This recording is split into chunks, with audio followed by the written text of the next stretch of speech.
Good afternoon, everyone. This is the pre-launch news conference for the Radiation Belt Storm Probes to be launched for NASA and the Applied Physics Laboratory later this week on a United Launch Alliance Atlas V rocket. Here to talk about the upcoming launch is Mike Luther, the Deputy Associate Administrator for the Science Mission Directorate at NASA headquarters in Washington. Tim Dunn, the NASA Launch Director from the Kennedy Space Center. Fern Thorpe, the Program Manager for NASA missions for the United Launch Alliance.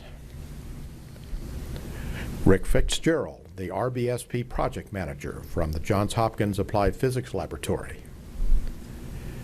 And Kathy Winters, the Launch Weather Officer from the 45th Weather Squadron at Cape Canaveral Air Force Station. And we'll begin first with our opening remarks from Mike Luther. Mike? Thanks, George. Good afternoon. On behalf of NASA's Science Mission Directorate, I'm pleased to welcome everybody to the pre-launch and launch activities associated with the RBSP, or Radiation Storm Belt Probes, mission. We're all excited to be here today and looking forward to a successful mission. RBSP is a element of the Science Mission Directorate's program under the Heliophysics Division. It is under that division an element of the Living with the Star program, which is specifically designed to better understand the relationship between the Earth and its environment and the Sun. The twin spacecraft for RBSP will add a significant element and capability to the overall cadre of missions that the Science Mission Directorate flies across 4 scientific disciplines. RBSP in itself will focus its investigation on better understanding and ultimately predicting the response and changes associated with the Earth's radiation belt, or Van Allen belts as they're known. The twin spacecraft will fly in highly elliptical but slightly different orbits, thus enabling for the first time the kind of spatial and temporal sampling that will allow us to, in fact, do better scientific investigations and improve our modeling capability of the belts and their response to solar input. That spatial and temporal data can be combined with the data from another spacecraft, also an element of Living with a Star, called the Solar Dynamics Observatory, which was launched in early 2010, so that we can at one time see the solar impulse into the Earth's environment and the radiation belts, and then watch over time and space how those belts morph or change and respond.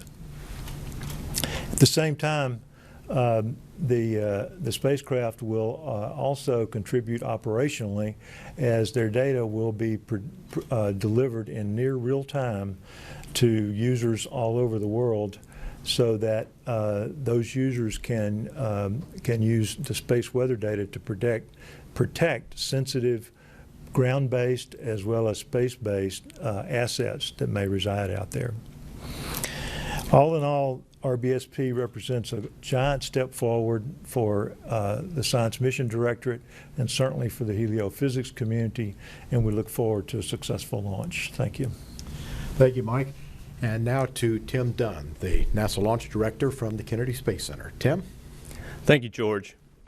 I'm proud to be here today representing the men and women of the Launch Services Program here at Kennedy Space Center. The Radiation Belt Storm Probes, or RBSP mission, will be my 3rd as NASA Launch Manager, and I'm thrilled to continue my Launch Director duties with the twin spacecraft launched on an Atlas V that will serve as the baseline for all radiation belt science for the next generation. This truly is a mission that would have thrilled my high school physics teacher, Mr. Skelton. Yesterday, we decided to delay the RBSP launch one day from Thursday to Friday. A test anomaly occurred Saturday night on another first stage Atlas engine, the RD-180, at the United Launch Alliance rocket factory in Decatur, Alabama. The RD-180 under test at Decatur experienced an anomaly in the actuator system that moves the engine for steering in flight. The combined NASA and ULA technical team jointly agreed yesterday that additional testing and assessment is required to verify the same anomalous condition is not present on RBSP's launch vehicle engine hardware. Due to this one-day delay, the Launch Readiness Review, or LRR, was moved from this morning to tomorrow afternoon. This allows our engineering and analytical teams adequate time to clear the RBSP vehicle for launch. NASA has a great record flying on the Atlas V. We've successfully launched 6 missions on this rocket. Missions to Pluto, Jupiter, the Moon, the Sun, and 2 spacecraft to Mars, most recently the Mars Curiosity rover. RBSP will be our 7th NASA mission on an Atlas V, the 28th Atlas V to be launched from Cape Canaveral Air Force Station, and the 32nd Atlas V overall. RBSP will launch on an Atlas V 401 vehicle from Space Launch Complex 41, also known as Slick 41. The 401 configuration has a 4-meter diameter payload fairing and no solid rocket boosters. Slick 41 is proud to have hosted 27 Atlas V launches to date. Now I'd like to show you a video of the ULA crew building up the Atlas V launch vehicle at the pad. Please roll the tape. Here we see the RBSP first stage after it was offloaded at Port Canaveral on its way to the Atlas Spaceflight Operations Center, or ASOC. Made in Decatur, Alabama, the first stage is transported to Cape Canaveral via the ship, the Mariner. This offload and transport happened in the middle of June, on June 16th. Here we see the second stage of the Atlas V, the Centaur. This offload occurred at the end of May this year, on May 24th.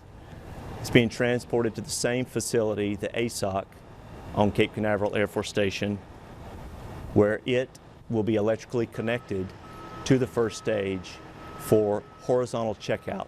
That checkout occurred during the last 2 weeks in June and the first week in July. After that checkout, you see the first stage booster being transported from the ASOC out to the VIF, which is the vertical integration facility shown here. The VIF is located near Complex 41 and is where we build up and process all of the Atlas V vehicles. You'll see here the erection sequence using the VIF crane.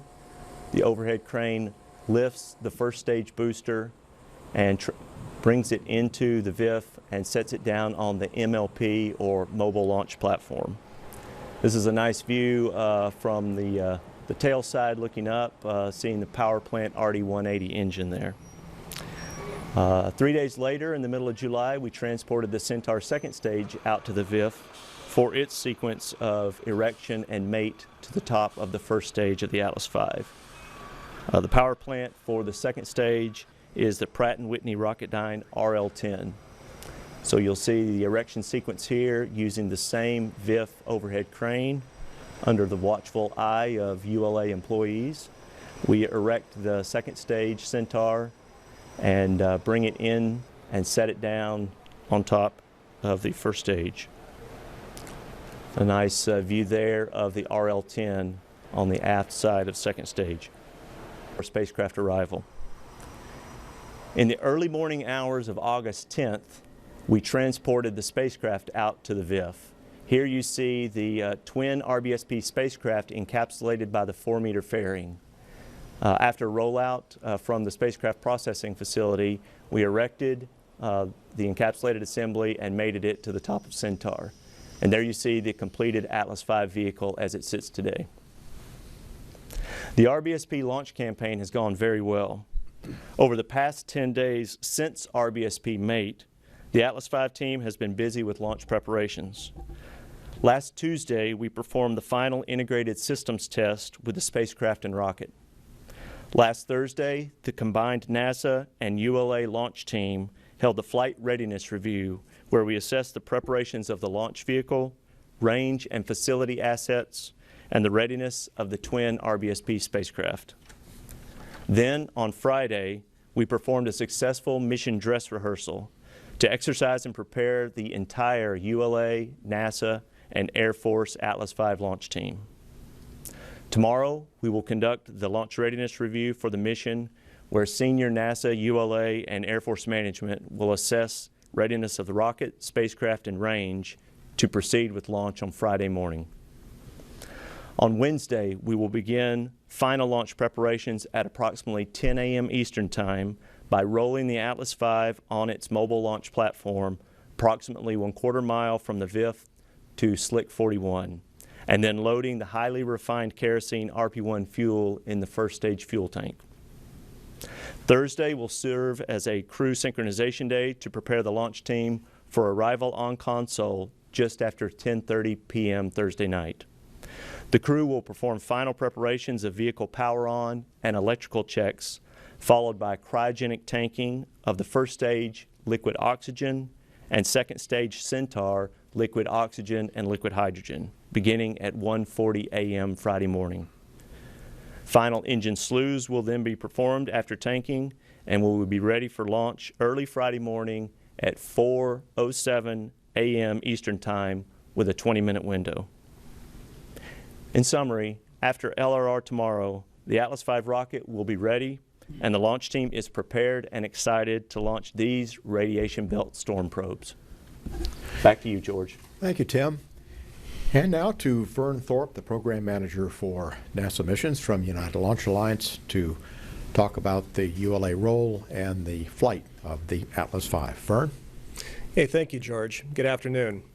On behalf of Michael Gass, our President and Chief Executive Officer, and the 3,600 men and women of United Launch Alliance, I'm honored to be part of the team that will launch RBSP. This will be ULA's 7th launch of the year. Tim mentioned it's also the 32nd Atlas V launch, and it'll be the 63rd launch for ULA overall. Since the inaugural EELV flights in 2002, Atlas V and Delta IV vehicles have launched more than 50 times, delivering vital national security missions for the U.S. Air Force and the National Reconnaissance Office, science and exploration payloads for NASA, and imaging and communication satellites for commercial companies. We've worked together with our NASA Launch Services Program customer on numerous missions, including the recent Mars Science Lab, which was launched on an Atlas V here from the Cape just last November, and of course had a spectacular landing recently on the surface of Mars. As for all of our missions, the team has worked tremendously hard to get us to this point, and we are almost ready to launch RBSP on its mission to help us better understand the effect of solar activity on our near-Earth environment. This mission will be launched on an Atlas V 401 with the 4-meter fairing and no SRBs. And the booster stage will be powered by the RD-180 engine provided by RD Amros, and we'll have a Pratt & Whitney Rocketdyne RL-10A-4 engine on the Centaur upper stage. And now I'd like to show some animation of the launch sequence to give you a preview of what to expect on Friday morning. Okay, the vehicle stands about 190 feet tall on the pad, and when we light the RD-180 engine, it'll be putting out about 860,000 pounds of thrust at liftoff at sea level. The first major event,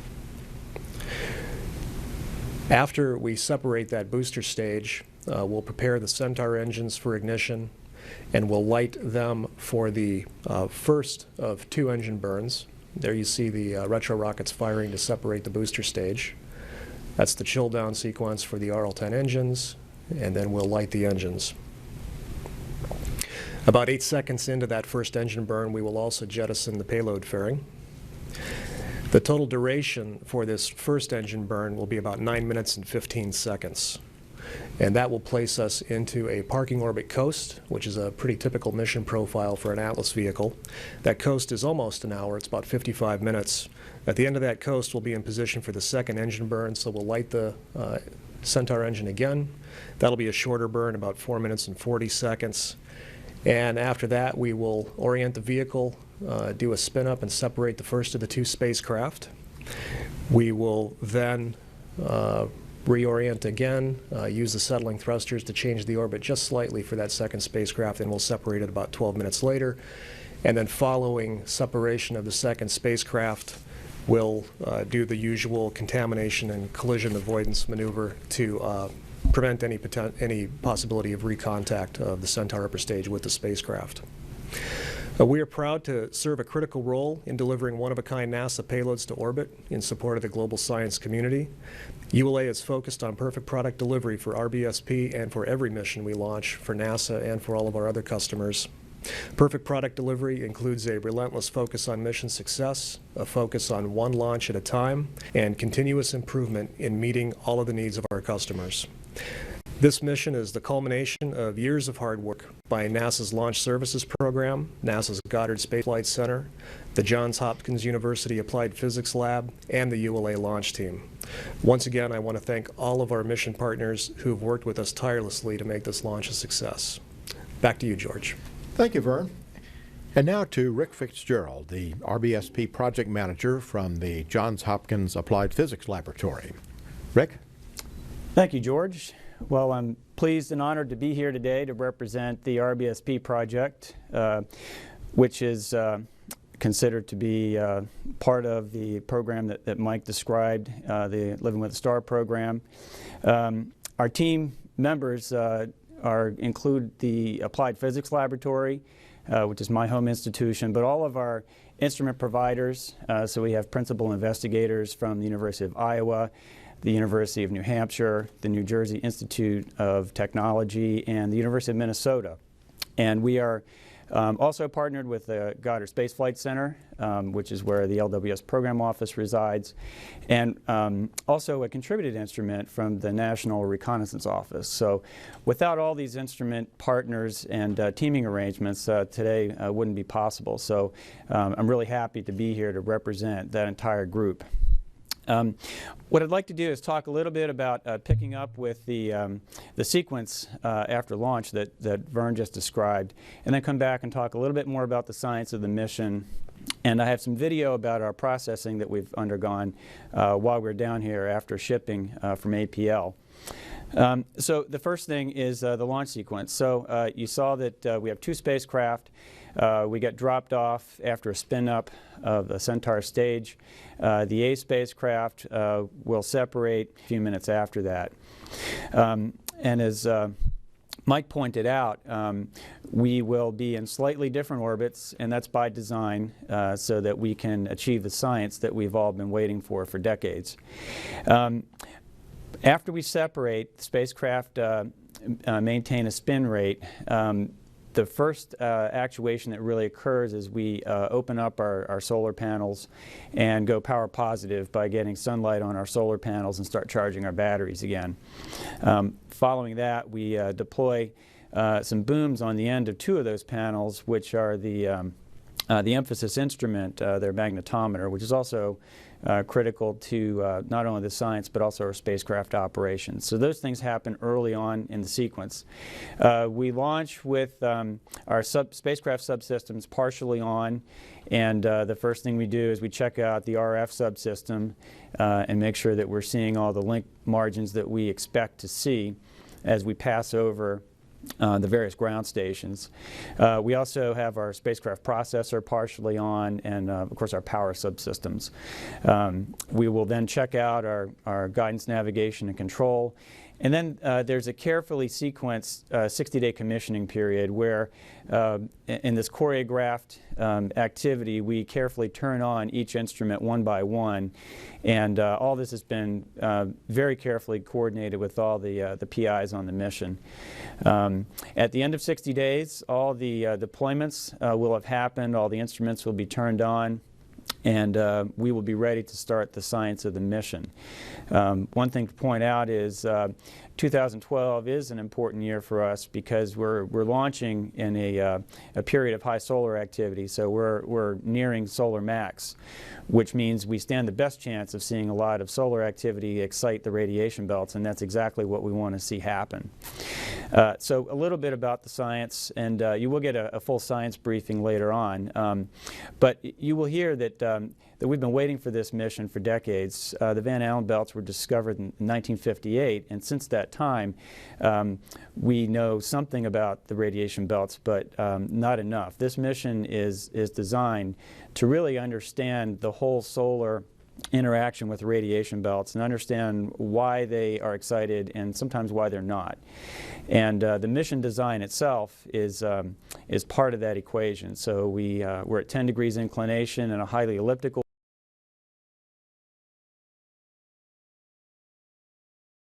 The satellites lap each other, and you'll hear more about that, about why that's important for the measurement that we're making. And the 2-year mission life allows us a full cycle of these lapping rates and allowing us to precess around back to the place where we injected into orbit, so that we see kind of a full season of activity in a sense.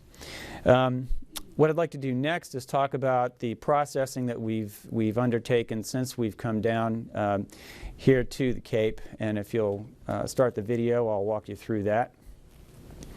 This is the C-17 Air Force plane that brought us safely down to the Cape. So we trucked from the Applied Physics Laboratory over in Laurel, Maryland, over to Andrews Air Force Base, loaded onto the C-17 in the wee hours of the morning, and arrived here at the Cape. You can see there the 2 satellite canisters under purge to keep them protected from the environment.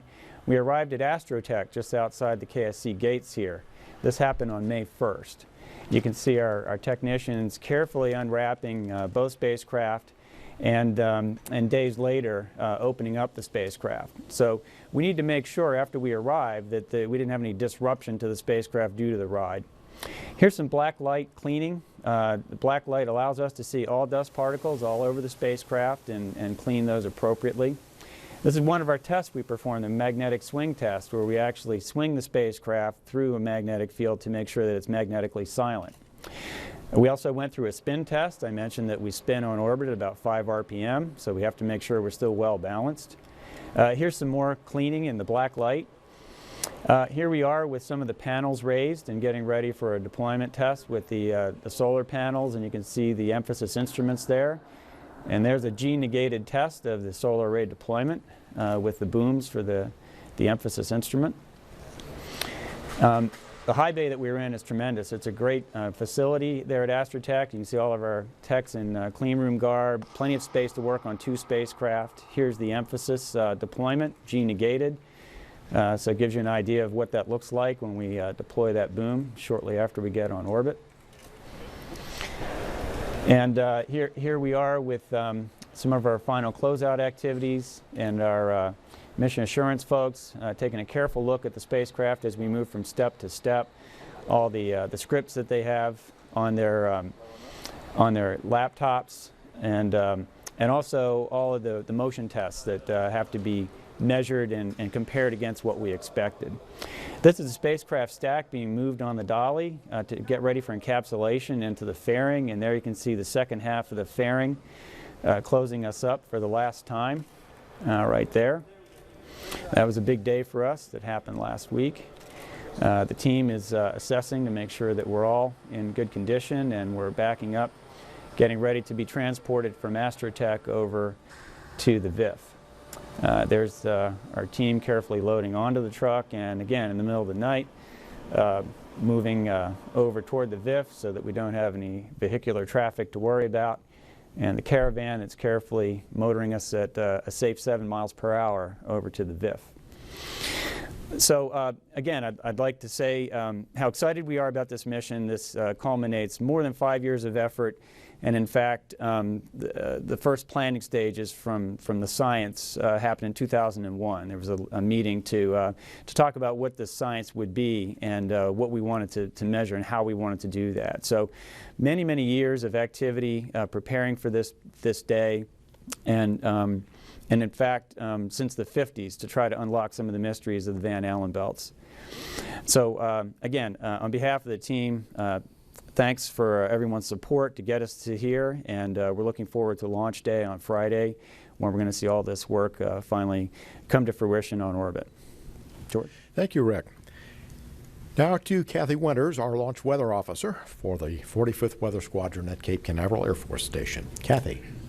Thank you, George. Well, we are looking for afternoon thunderstorms like we've been seeing each day here in Florida. It's pretty typical for this time of year. We do have a strong upper-level trough that's been digging down in the eastern U.S., and it's actually going to dig a bit further in the next few days. And so we expect for all the thunderstorm activity that does occur in Florida to migrate towards the east coast, here towards us. So we continue to expect to see afternoon storms in the area. And on as we get into launch day, the day before launch is Thursday, we'll be seeing those storms, and then we'll have some residual cloud cover that will linger in the area in the overnight hours, and that just causes us some concern that we could violate the thick cloud rule for launch. The other area that we're watching, there's an area in the tropics that we're keeping an eye on as well. It's a couple hundred miles east of the Lesser Antilles. Let me go ahead and show you a satellite picture to kind of explain where that is. You can see on the satellite picture a few hundred miles east of the Lesser Antilles there is a wave that's developing. This is right now has an 80% chance of tropical cyclone development within the next 48 hours according to the Hurricane Center. So it does pose a risk for the Lesser Antilles and Antigua, but it should move through that area on Wednesday, be off to the west, and still have another day to recover there. And they may stow the antennas if they need to, but then they can redeploy them and be ready for launch. For the eastern U.S., there is that trough there, so we'll be watching for that residual cloud cover. You can see it on the satellite picture, and there's a boundary associated with that as well in northern Georgia. That is going to sag down on Thursday into the area. And so with that, we have a little bit more concern for cloud cover for Friday morning than we typically do this time of year, just because that additional boundary that's going to be lingering in the area. So right now, our main concern for launch is a violation of the thick cloud rule. We have a 40% chance of that launch commit criteria violation. And the thick cloud rule, we have that rule to prevent triggered lightning. It's not natural lightning created by a thunderstorm, but lightning that can be triggered due to a rocket launching through elevated electrical fields.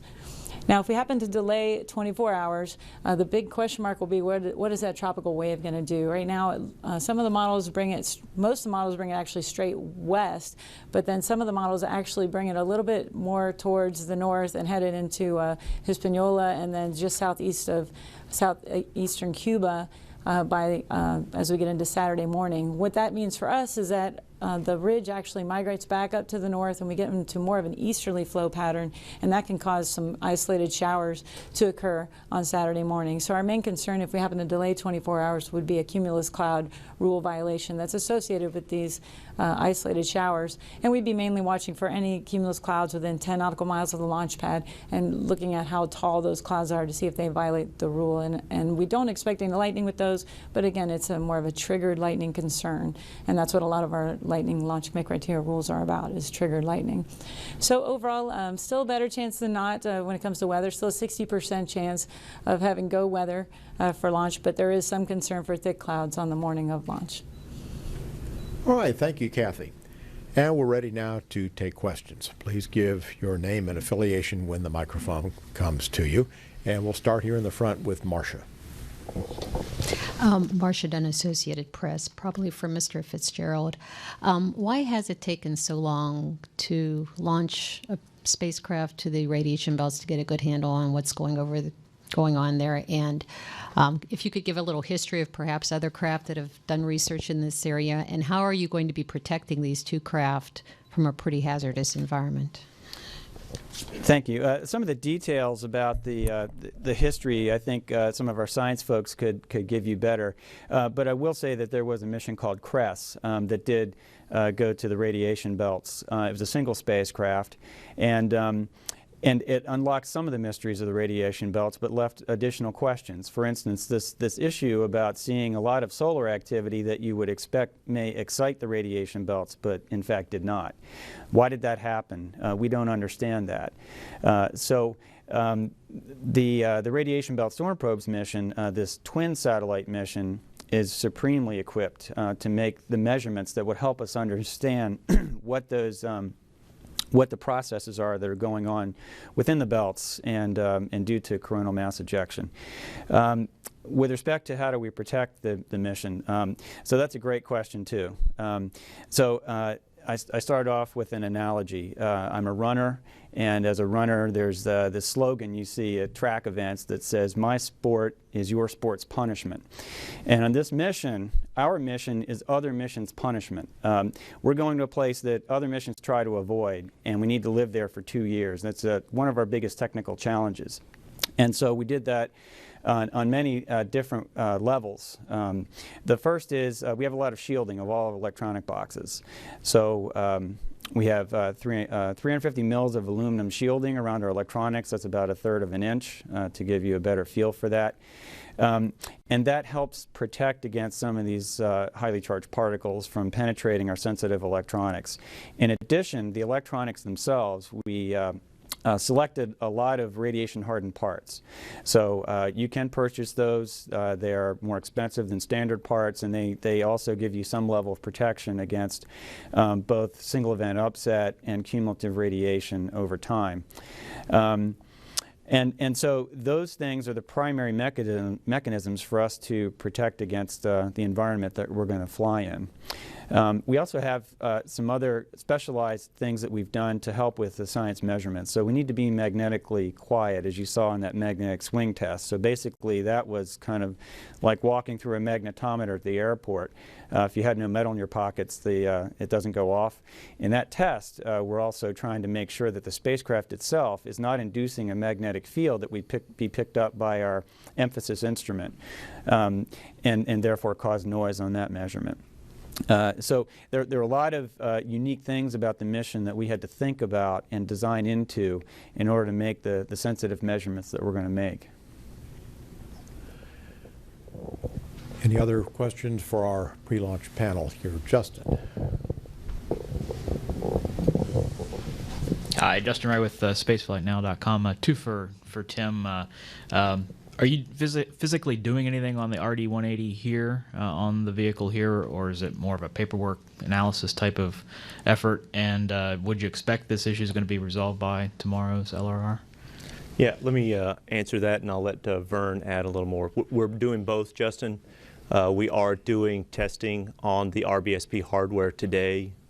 We are doing engine cycling tests, and as well as data review. We're doing a combination data review from the Decatur anomaly that occurred over the weekend through the joint team, the ULA team, NASA, as well as Pratt & Whitney Rocketdyne.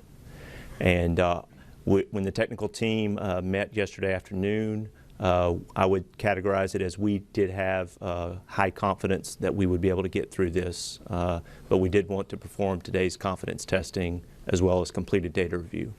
Vern, anything to add? No, I think Tim provided a good summary.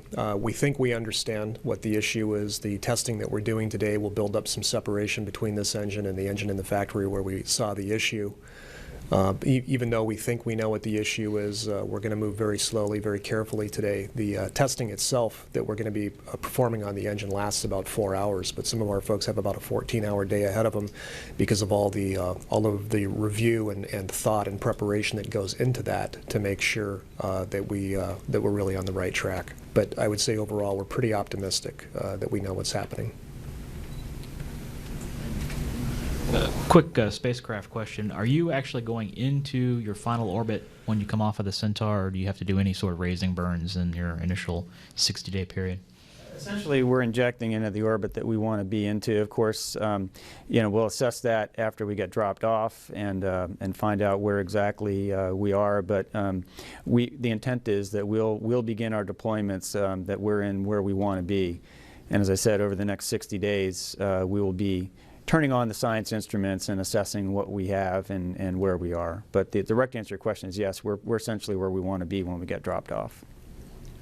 James? James Dean with Florida Today. For Kathy and Tim, I think, isn't space weather part of the launch forecast that you provide? What can you provide? Why do you need it? And assuming the goal here is eventually to do that better, how helpful would that be for you? It is. We do look at proton flux units, and right now it seems that this week so far is looking relatively quiet. There's a couple of sunspots that are rotating around the side of the sun that we're going to be watching for solar flare activity, but So far, it's a little bit far out to tell if those are going to be active enough to generate a flare, and we'll get a better feel for that as we get a couple days before launch. But we will be watching for proton flux activity associated with solar flares. And you can give the why, I guess. Yeah, we do monitor the proton flux. It is a critical launch constraint for us. Highly energized particles would tend to cause single event upsets or bit hits in flight computers on launch vehicles. So we do have a constraint for that, and we do monitor that prior to launch. Just following up, can you speak just in general about the frequency of space weather events affecting spacecraft, space-based assets, I guess. Obviously, again, that's a goal of better prediction, is to protect those types of assets, but it's not, doesn't seem very often that I've heard of a spacecraft being damaged or disabled from that sort of thing. So just trying to get a feel for how common this is, and Yeah, I could speak from the launch vehicle side of it because we do monitor for that type of activity in the atmosphere. We're generally protected on the launch vehicle, so we don't tend to experience very much during the launch phase of operations. For the spacecraft side, Rick, you may have some knowledge of past upsets of spacecraft on orbit and how that affects them. Yeah, it's a bit of a conundrum. So we're worried about space weather when we're launching a mission to give us space weather. It's kind of like being worried about driving through snow to go skiing, right? So we are going to watch the forecast. We're a little bit more resilient than the launch vehicle is for the space weather because of the way we're built. With respect to space weather events, sometimes you don't hear about them because on-orbit assets try as best they can with the space weather predictions that we have. They can turn off some sensitive electronics in order to avoid single event upsets and actual failure.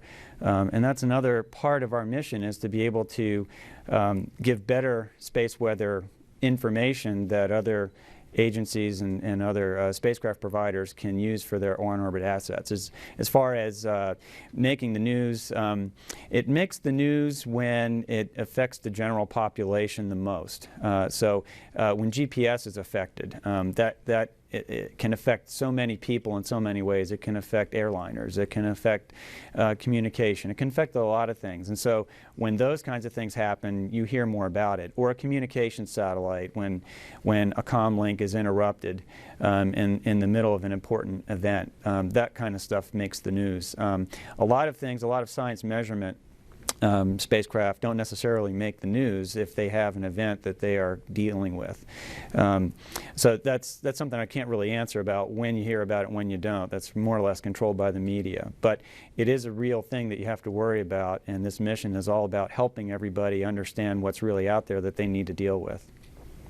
Maybe I could contribute a little something there, just so you understand. The Science Mission Directorate operates some 50-odd missions across our 4 disciplines. I get a report anytime one of those missions operations is disrupted.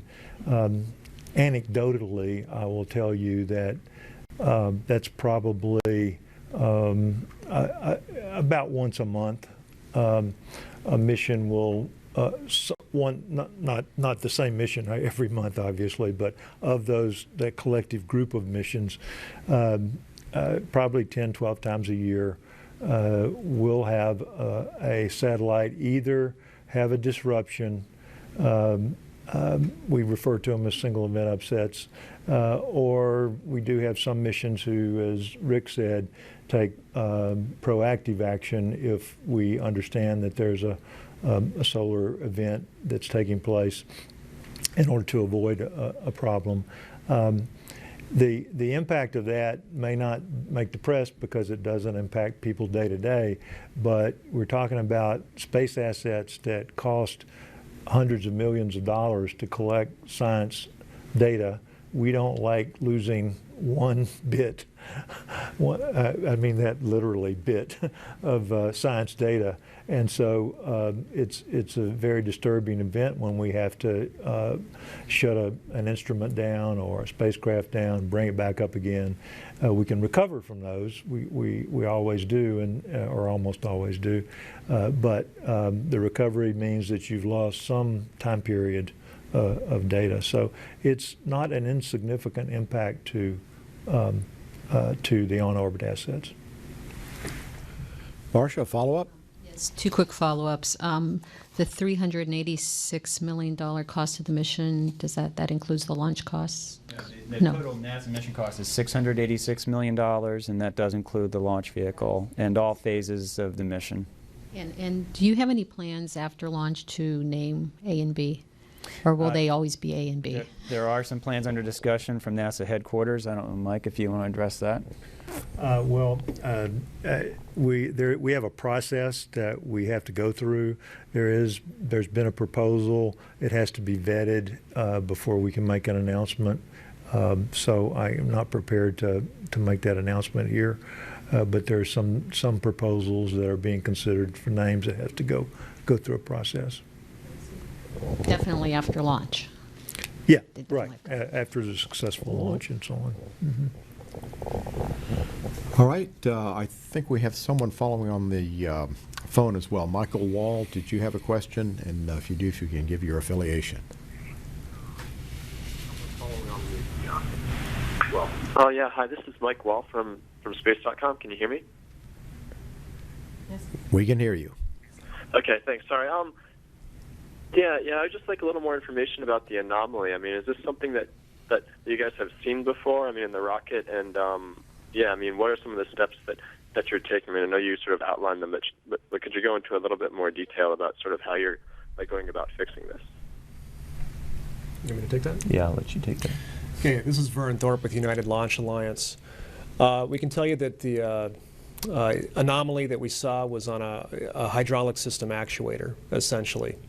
And we've seen similar data signatures before on similar actuators. And that's the primary reason why we think we understand what's going on. That data signature combined with a detailed understanding of the internal workings of this hydraulic system. I'm really not at liberty to go into too much more detail than that, other than to say that you know, even though we think we understand it, we think we've got a good hydraulic system on the engine for the RBSP mission, we're not going to take anything for granted or make any assumptions we don't have to. We're going to go in and do this screening test today that will give us confidence that the engine for RBSP is not susceptible to the same type of anomalous data signature that we saw back in the factory on another engine. Thank you. All right, back here for any last questions.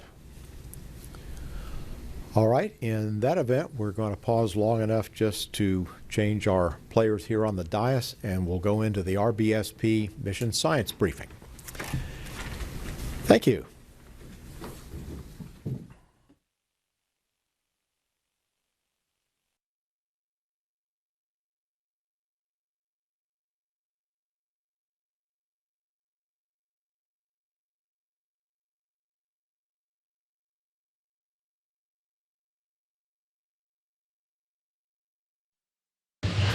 T-minus 10.